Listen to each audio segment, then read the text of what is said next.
ঈদ মানেই খুশি, ঈদ মানেই আনন্দ। প্রিয়জনদের সাথে ঈদের আনন্দ ভাগাভাগি করতে রাজধানীর সড়কগুলোতে বেড়েছে ঘরমুখী মানুষের যাত্রা।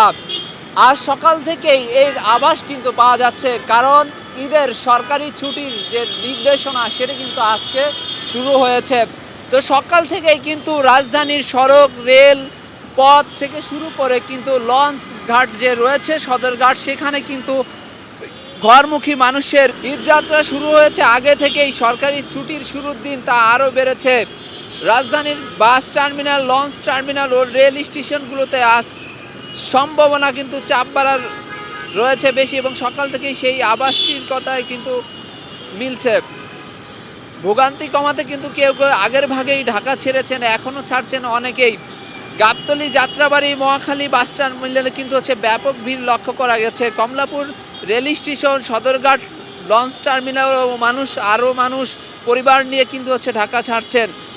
এদিকে কিন্তু যাত্রীদের ঈদ যাত্রাকে নির্বিঘ্ন করতে কিন্তু সরকারি নির্দেশনা দেওয়া হয়েছে, এবং সেক্ষেত্রে কিন্তু আইন শৃঙ্খলা বাহিনী থেকে শুরু করে স্বেচ্ছাসেবক টিমও কিন্তু রাখা হয়েছে।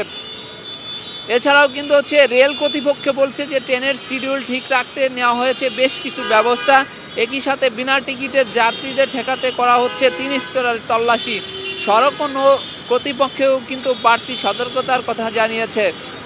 চাঁদ দেখার সাপেক্ষে কিন্তু মুসলমানদের সবচেয়ে ধর্মীয় বড় উৎসব ঈদ উল ফিতর উদযাপিত হতে পারে আগামী 21শে মার্চ।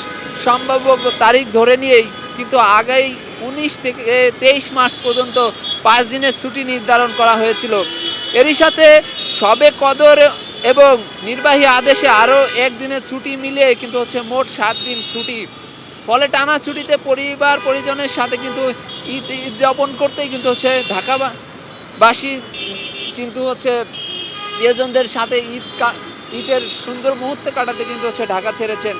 তো সব মিলিয়ে বলা যায় যে আজকে থেকেই কিন্তু ঈদ যাত্রা শুরু হয়েছে, সেটি কিন্তু আমরা লক্ষ্য করেছি। তাই বলা যায় যে এই যাত্রায় ঈদের আনন্দ ছড়িয়ে পড়ুক।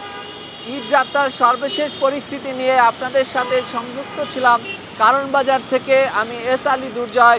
খবরের কাগজ, নিখাত, নির্ভীক, নিরপেক্ষ।